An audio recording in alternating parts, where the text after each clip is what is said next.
All The righty. gentleman suggested I be anonymous because I guess he's afraid Ada police will retaliate. How do you feel about that? That's completely up to you. We're live now. Oh. All right. So where do we start? Hey, I'm going to just go ahead and turn it over to you. We've got several listeners in here. Some of the listeners you know. Okay. They're tuned in. And, basically, I was reading off the local news story about how Officer Pogue, is that how you say his name is Pogue? I'm not sure of the officer's name yet. Yeah, Tyler Pogue, Pogue. Okay. He's saying that he just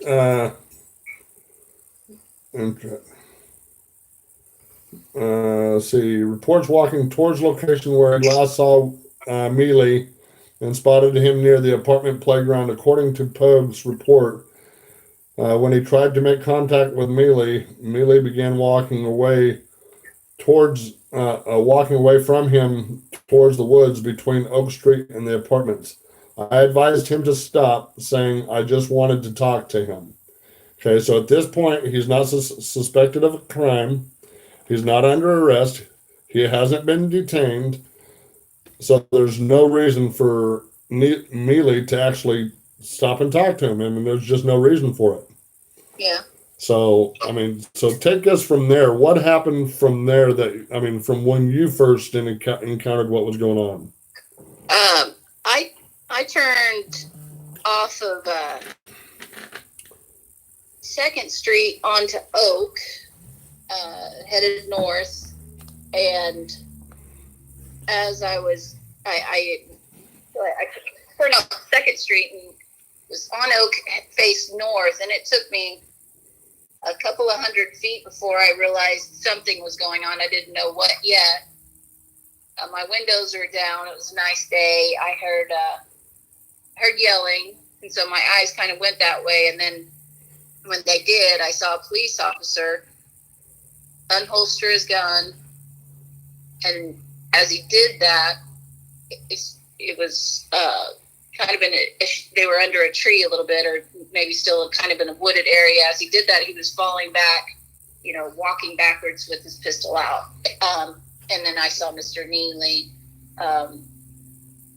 At the time, I think I reported him looking kind of disheveled, confused, and he started walking away from the officer towards the street. And I could hear the officer clearly say, "Get on the ground, get on the ground." So I yelled out my window, "Get down on the ground, brother, get down on the ground." And I guess Mr. Neely heard me, maybe thought I was a safe voice. I don't know. And so he started walking towards my vehicle. And as he got closer, we finally made eye contact, and he said, "He's going to kill me." And I said, "Not if you lay down on the ground. Just lay down on the ground, babe." And then he leaned into my car, to rest. Not into my car. He leaned against my car to rest. And I was making contact with Mr. Neely, and then suddenly I saw the officer appear, trying to grab Mr. Neely, and they went towards the back of my vehicle. And from what I sensed, I felt like Mr. Neely had laid down the ground, but I couldn't see where they had gone. And honestly, I was late for an appointment, and I should have stopped and really investigated, or witnessed more of the situation. But I kept moving after that moment. When they got to the back of my car and they were behind me, I thought Mr. Neal was on the ground. I didn't know what was happening upon that day. I didn't know until I got back Sunday night that Mr. Meely had passed during the arrest. During the arrest. Officer Pogues, in his report, is stating that Mr. Meely tried to force his way into your vehicle. Could you sort of expand on that? Yeah, he didn't try to force himself into my vehicle at all. He put his hands above my window, and as he was kind of collapsing towards the car, and said, "He's going to kill me." And I told him no, and not if you lay down on the ground. And then he started kind of moving down the car a little bit. I guess he sensed the officer was coming closer. And then as he was moving toward my back window, beside the car, not inside the car, not touching the car, just, moving down the car, trying to be a few steps ahead of the officer, I said, "Just get on the ground, babe." And then as the officer, I guess, kind of lunged towards him, they ran towards the back of the vehicle. From what I could see, I thought Mr. Neely had gone down, but I can't verify that. Absolutely, I can verify them being in the street. Mr. Meely coming toward my vehicle. He never entered the vehicle. Never tried to enter the vehicle. I was never threatened by Mr. Meely. I could tell that he was in a mental health crisis, and I wanted to help de-escalate him all that I could in the moments I was near him. My son suffers from mental health breaks, and I know what they look like, and I spoke to Mr. Meely as if he were my own son in that situation. So. Right. I'm just, just to let you know a little bit about me, I didn't become an activist until a couple of years ago. And I'm an insurance adjuster by trade. That's what I do for a living. And I'd come home from working a hurricane. I literally drove 27 straight hours to get home. And I'd stop to get gas and get back on the road. I'd stop maybe for a 45-minute nap on the off ramp or something like that. But I get home and my daughter asked me to take her to the store, and I'm parked in a Walmart parking lot, and I'm taking a nap while she's in there getting groceries and all her feminine whatever she needs, buying some clothes too. And so I'm just taking a nap because I'm tired, and I get a rap on my window, wanting to know what the heck I was doing there. There was a lot of cussing by the officer, and demanded my ID. At that point, I didn't know that I wasn't required to give him my ID because I wasn't doing anything wrong. But I ended up getting educated later. Yeah. And that's what got me into this fight. I am sick and tired of the police, not being held accountable for their actions. Thinking that they're above the law, thinking that instead of enforcing the law, they can enforce their will, and that's okay with them. It's not. So, but I wanted to bring you on because this is very dear and close to my heart. What happened to Mr. Meely is happening to too many of us across the United States. I agree. And if somebody doesn't stand up and start fighting, it's going to continue to happen. And I'm one of those people who are sick and tired of the policing system in our country, and there's time to make a change, and that's what I'm out trying to do. So I appreciate what you're doing. I'm native of Oklahoma City, and I've been out in California for a few years, but I got back to Ada just a month ago, and just before I came back, I heard about Isaiah Lewis in Oklahoma City, the 17-year-old kid who was just 3 weeks from graduation and naked, unarmed, and shot several times in the face. Yep. And from what I understand, there's just not anything going to come of that. And no, there's not. And the officers are back on duty. Yeah. And Isaiah Lewis is just one of the thousands of black men and women and people of color that are disappearing or being executed by police and getting no repercussions for it. And you know, and I and the police are here to protect every one of us in the community from our lowest point to our highest. Every one of us, no matter who we are, and we should be able to trust that that's going to happen when we need assistance in our home. You know, especially those of us whose family that has mental illness or that's having some sort of crisis, we need to know that we're going to be safe if we call for help, and that our family member is going to come out of this alive. You know, Exactly. So, anyways, thank you for what you're doing, and I hope that there is justice for Anthony's family, and you know, anything I can do to help, I absolutely will. And that's one of the things that I'm going to be doing an open records request for, is to find out any type of certifications that Officer Pogue has regarding mental health issues. Yeah. Because from what I understand, he's a pretty new rookie cop. And I mean, if he's had no training, then I mean, he should never be out in public, especially dealing with mental issues on his own and making those split decision judgment calls. And also accepting assistance from plainclothes civilians. Correct. That really disturbed me as well. Yeah, I mean, and these civilians may have contributed to his death. Yeah. So, exactly. But we won't get into that until we know more and we get some of these records released that need to be released. Yeah. So. Yeah. You know, it would be ideal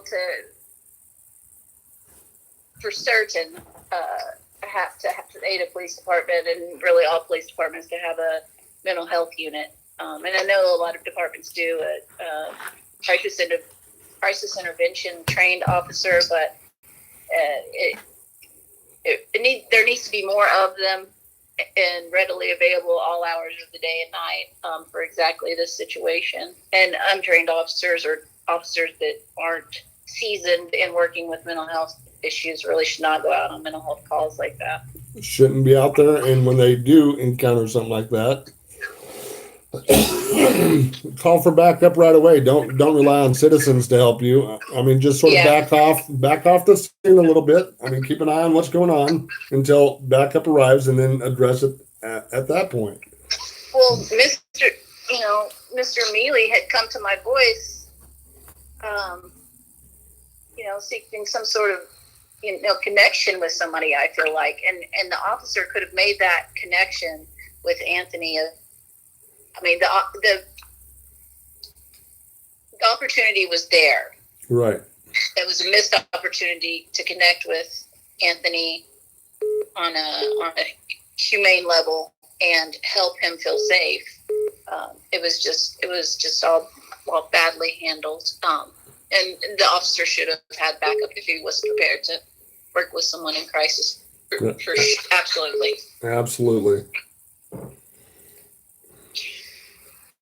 But thank you for taking time out of your day and sort of help bring some light to this really dark situation that we're faced with. And we're definitely sending out all our prayers to the Meely family. And we hope this comes out to a good resolution. Yeah, I agree. Okay, thanks for having me, and I appreciate what you're doing, and my thoughts, and I'd love to go out to the Meely family as well. Well, I appreciate that. And if you ever have any questions or need some information, just give me a holler. I'm pretty good at finding out stuff. All right, I appreciate you. Thank you so much. Thank you, ma'am. All right, bye-bye. Bye-bye. Well, there you have it, guys. You heard it right from the witness's mouth, what actually happened, instead of what's posted in this news article. I'm serious. This news article just drives me nuts.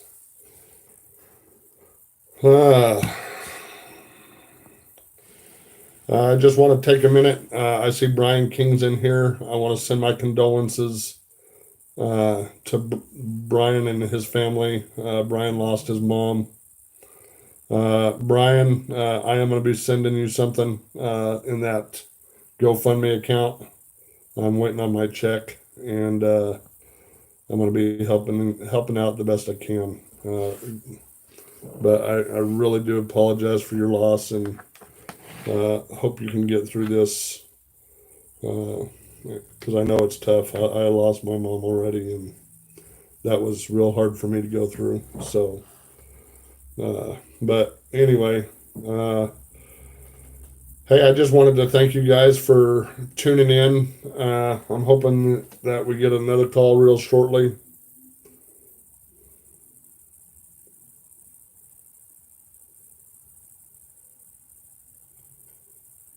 Oh, his son's on my live feed.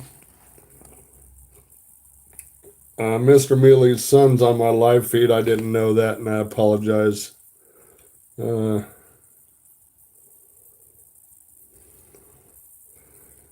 Just for those of you who don't know what's going on the 4th of this month, Anthony Ray Meely was murdered by the Ada Police Department. The officers were responding to a disturbance call, so he wasn't suspected of committing a crime. He hadn't been detained. He hadn't been arrested. He just wasn't talking to. He didn't want to talk to police officers, so he walked away. And he ended up being murdered over this. The police took it way too far, and we now have another statistic, another man dead for no reason. He was completely unarmed. I'm getting.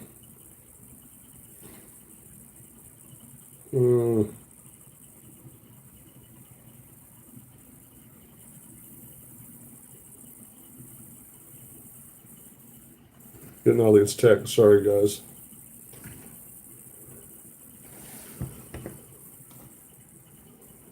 But he was completely unarmed. Nowhere in even this news article did it say that that Mr. Meely struck an officer or anything. It's just saying he walked away, and he struggled with the officer when the officer tackled him to the ground, as you saw in the video. So you heard from one of the eyewitnesses. I'm expecting to get a call from another eyewitness, and that eyewitness saw it from the very beginning, and she can tell you a lot more than our first witness just did. She actually saw it from the very beginning, and you guys are gonna. I'm gonna let the cat out of the bag a little bit. This was all over a dog barking. I couldn't believe it when I was told this. Over a dog barking. So that's what I know so far. That's what I've dug into and found out. There's definitely more to come. My earlier video today, I read the police report.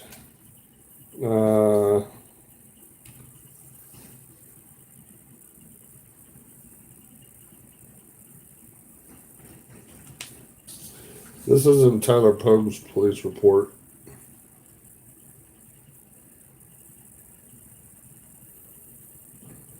This is Officer Rich Eaker, Eaker. I read his police report to you guys. Hold on.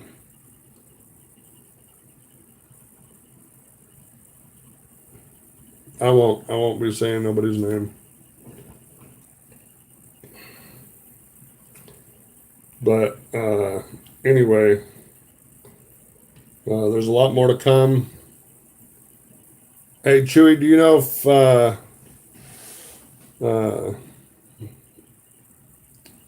going to be getting that call here quickly or not?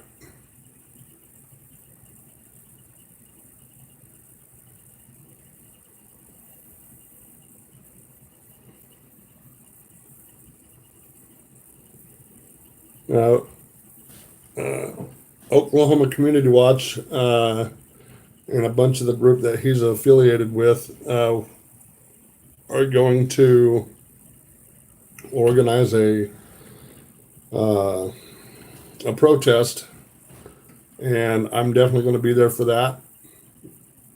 I'll be out there showing my support for that. I mean, this has got to stop. It's got to come to an end, guys. I mean, we got to make a stand. We got to do it now. I mean, now's the time.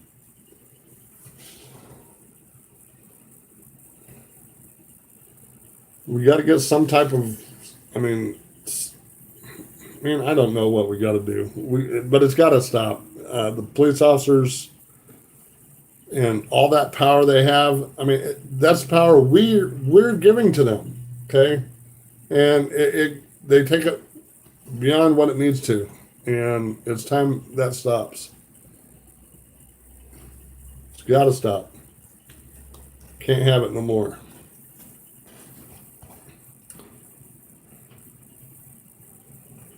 But anybody got any questions? Yeah, all my life, and they were.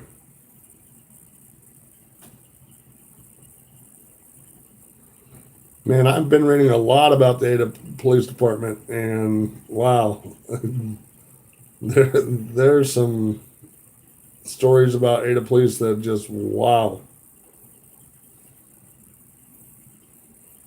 I know you're paying their salaries to murder Ada citizens.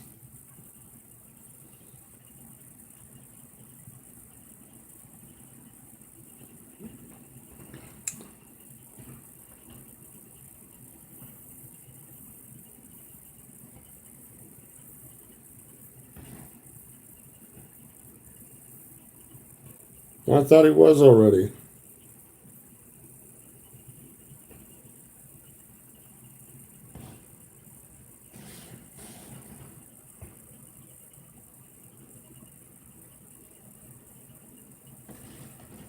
I'm trying.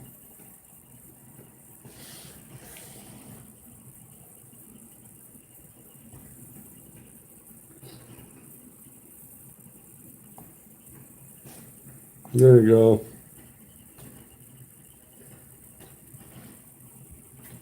He's got a wrench now, Safety Man. Thanks for bringing that to my attention. I apologize.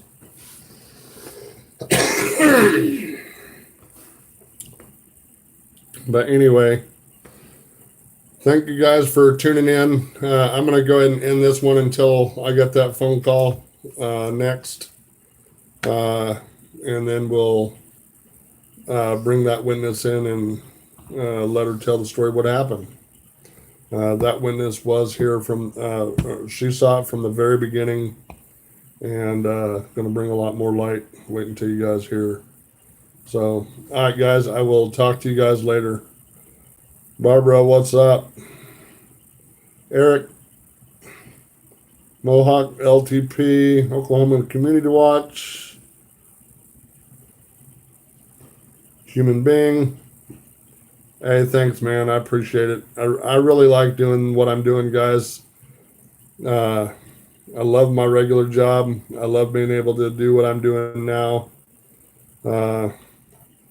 There's so much I'm going to be doing here in the real near future that I can't wait for you guys to see also.